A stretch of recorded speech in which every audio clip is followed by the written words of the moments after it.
Oke, assalamualaikum warahmatullahi wabarakatuh. Selamat malam teman-teman YouTuber dimanapun kalian berada. Semoga di hari ini kalian semua tetap sehat selalu, senantiasa dilindungi oleh Tuhan Yang Maha Esa. Amin. Jadi di kesempatan malam hari ini saya akan berbagi sedikit mengenai ATS Ford ya. Jadi video-video awal channel saya muncul di permukaan YouTube ya. Saya pernah mengupload material ini, yaitu COS dengan merek Ford, namun kapasitasnya 250 ampere. Nah dari situ banyak respon yang bagus di video itu, karena banyak teman-teman juga mungkin yang banyak make di lapangan, namun makainya mungkin di bawah 200 ampere ya. Jadi waktu itu saya upload itu kapasitasnya 250 ampere. Nah ini ada beberapa teman-teman mungkin make dengan kapasitas yang lebih kecil, pokoknya di bawah 250 ampere. Nah, dari situ banyak respon yang mempertanyakan, Mas kok kenapa terminalnya beda dengan yang Mas upload? Nah, ini mungkin video kali ini akan coba saya jelaskan menjawab semua pertanyaan itu. Yang sudah japri pun sebenarnya sudah saya jelaskan bahwa posisinya ada di mana untuk pin-pin yang dimaksud. Nah, di hari ini pas kebetulan ada barangnya. Jadi ini kebetulan ada pesanan. Sekalian saya bagikan ke kalian semuanya. Jadi memang benar, jadi produk ATS dengan merek Ford ini itu memang dibagi menjadi beberapa klaster ya. Klaster untuk dari segi kontrolnya. Yang sudah saya upload terlebih dahulu itu mungkin yang 250 ampere itu boleh dikatakan klaster kedua. Nah ini kalau yang di bawah 250 ampere ini klaster pertama lah. Nah nanti ada pembatasan lagi itu di atas 1000 itu beda lagi untuk terminal-terminalnya. Ada penambahan fungsi-fungsi tertentu, intinya seperti itu. Nah nanti untuk yang klaster ketiganya juga mungkin kalau ada waktu dan kesempatan, ada materialnya, pasti saya bagikan, insya Allah.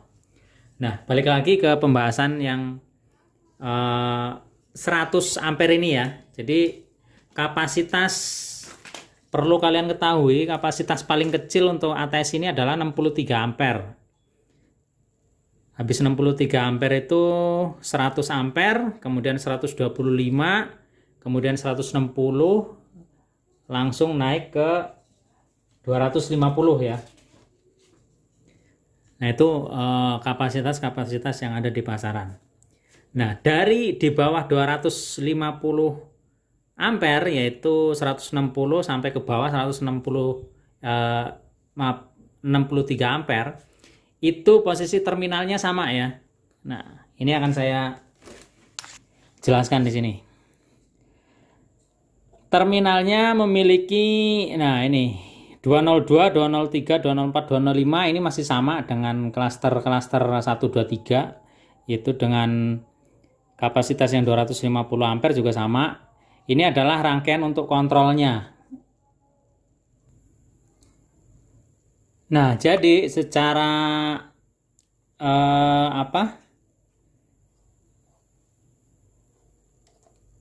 secara prinsip saya pastikan bahwa untuk pin kontrolnya 202 sampai 205 itu untuk 3 klaster itu sama. Jadi ada untuk posisi kontrolnya ya.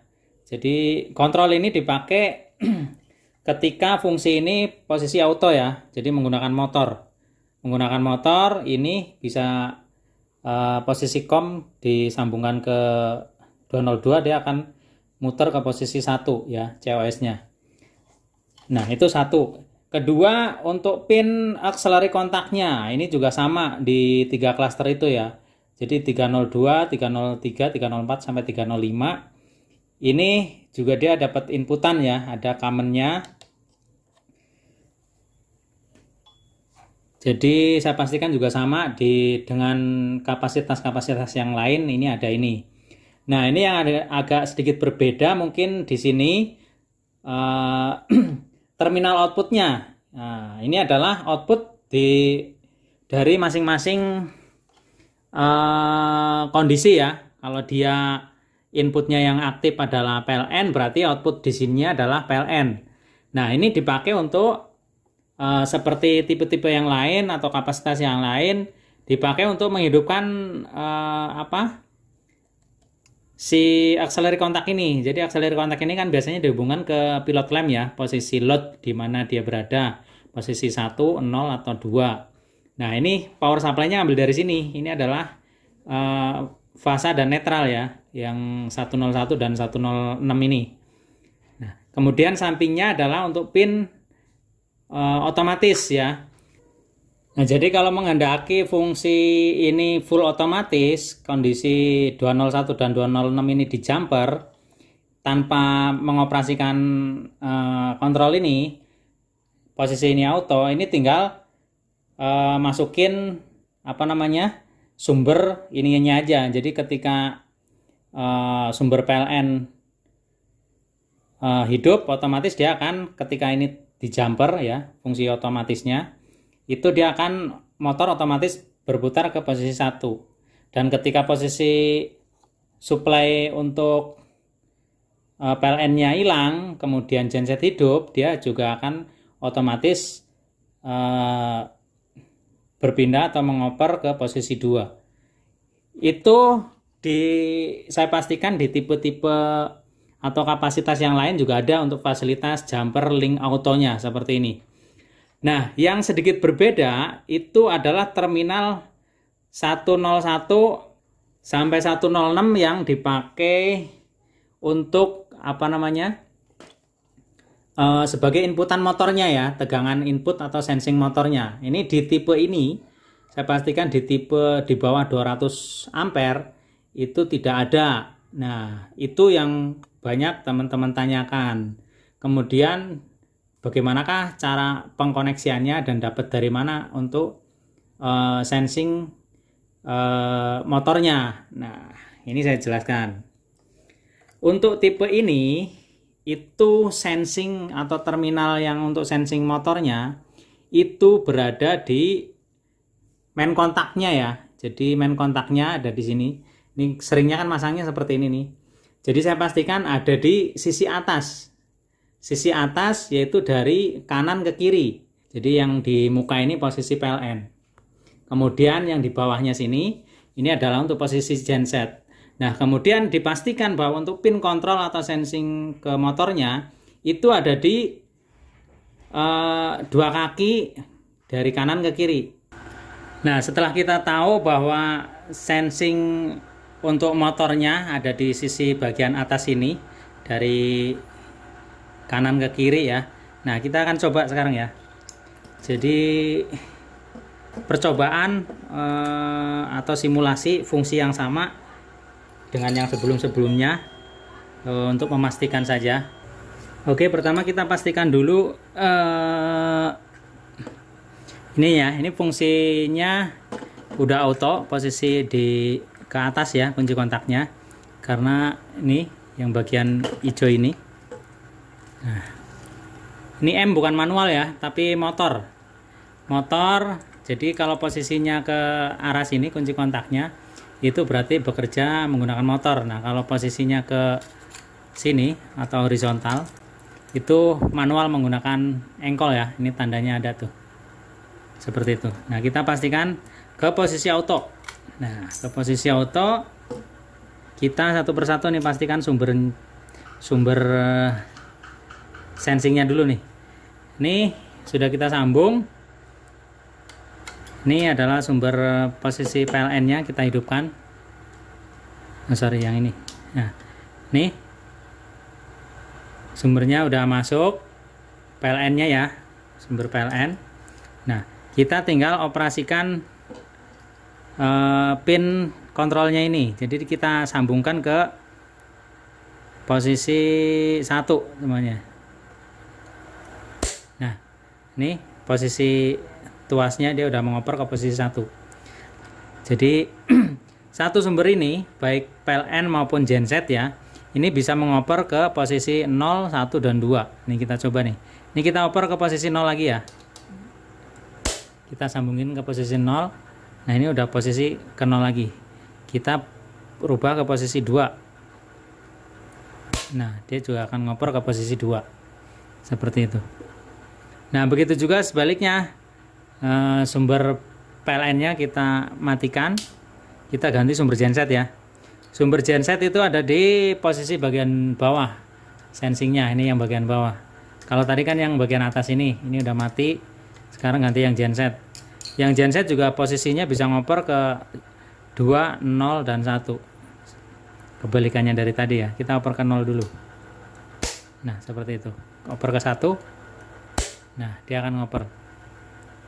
Seperti itu ya. Jadi secara fungsi untuk kontrolnya sama dengan tipe-tipe atau kapasitas yang ada. Itu sama semua. Nah, sekarang kita akan coba sistem autonya. Nah, kita matikan dulu sensingnya. Sistem autonya kita pasang yang untuk mengaktifkan yang pin ini nih, pin 206 dan 201 ya. Jadi kita pindahkan ininya, kabelnya. Jadi ini pengulangan aja untuk sistem otomatisnya ini. Jadi dipastikan di semua tipe atau semua kapasitas untuk merek Ford ini ada fasilitas untuk autonya. Jadi kalau link auto ini kita jumper, kita tinggal mainkan posisi sensing tegangannya. Jadi sensing tegangan input di mana dia yang nyala itu akan mengoper ke posisi sensing tersebut. Namun tidak mengurangi sistem priority ya, karena settingan ini untuk otomatis ini itu ada sistem priority, yaitu prioritinya di sumber PLN. Jadi secara otomatis kalau sumber PLN hidup, dia akan ngoper ke posisi PLN. Begitu sebaliknya ketika PLN mati, kemudian genset hidup, sumbernya masuk ke sini, dia akan ngoper ke genset. Nah, pada saat posisi genset hidup, tiba-tiba PLN hidup lagi, dia secara otomatis akan berpindah ke posisi 1 dengan fungsi prioritas itu tadi. Jadi sistem priority ya. Nah, kita akan coba. Ini jumpernya sudah kita jumper, link 201 dan 206-nya fungsi auto. Nah, ini posisinya pada posisi 1 ya. Posisinya pada posisi 1. Kita naikin sumber PLN. Nah, karena dia udah posisi 1, sumber PLN kita naikin ya, dia nggak akan gerak. Kecuali kita matikan dulu, kita on kan posisi sumber genset. Nah, dia akan secara otomatis ngoper ke posisi 2. Nah, di posisi 2 ketika memang sumber pertamanya atau sumber PLN-nya sebagai priority dia hidup, dia akan otomatis ngoper ke posisi 1. Nah, kalian lihat dan amatin posisi tuas ini ya. Nah, dia akan ngoper ke posisi 1, sementara posisi sumber gensetnya ini masih ada nih, sumber genset masih ada. Nah, ini ya, masih ada. Nah, sumber PLN-nya juga ada. Nah, dia sistem priority jalan, dia akan secara otomatis pindah ke posisi 1. Kecuali ketika genset masih hidup, ini genset masih nyala di sini, PLN tiba-tiba mati lagi, dia akan otomatis ngoper ke posisi 2, di mana posisi sumber genset aktif ya. Dan begitu seterusnya kondisinya ketika PLN hidup kembali, dia akan otomatis pindah ke posisi 1. Nah, seperti itu. Jadi mungkin untuk fungsi ini adalah pengulangan, yang paling penting adalah sensing untuk posisi ininya nih. Jadi beberapa teman-teman yang menanyakan untuk posisi sensing untuk tegangan motornya masuk kemana mas. Nah, ini jawabannya ya. Jadi semoga dengan video ini terjawab sudah. Jadi buat kalian yang menanyakan mungkin baru membeli atau baru memakai produk ini, ternyata kok tidak sesuai dengan video uploadan yang pertama dulu. Nah, ini kapasitas di bawah 250 kVA, kapasitas di bawah 250 ampere. Ini kondisinya seperti ini untuk merek Ford ya.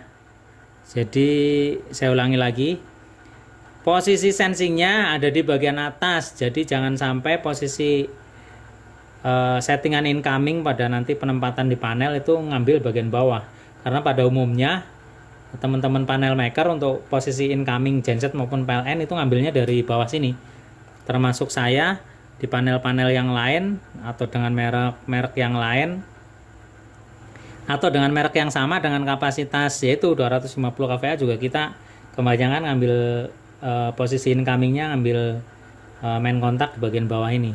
Nah, khusus untuk yang di bawah 250 ampere ini jangan seperti itu lagi, karena posisi sensing motornya sudah jadi satu di lidah main kontaknya ini, sisi bagian atas ya. Sisi bagian atas itu saya tekankan sekali lagi. Jadi kalau kondisinya seperti ini, pokoknya incoming settingannya harus di bagian atas ini. Nah, semoga penjelasan yang panjang lebar ini menjadi gamblang semuanya buat kalian semuanya yang dulu pernah mempertanyakan ataupun mau pakai produk ini. Ya, mudah-mudahan video ini jadi menambah referensi kalian semuanya. Terima kasih, tekan like jika kalian menyukai video ini. Jangan lupa tekan tombol subscribe-nya, karena subscribe itu gratis. Selain itu, dengan modal like dan subscribe kalian semuanya menambah semangat saya untuk lebih banyak lagi berbagi ke kalian semuanya. Tentunya berbagi yang bermanfaat, pengetahuan yang bermanfaat buat kalian semuanya. Terima kasih. Berbagi itu tidak rugi, berbagi itu indah, berbagi itu membawa rezeki. Sampai ketemu di video saya berikutnya. Wassalamualaikum warahmatullahi wabarakatuh. Like. Oke. Siap.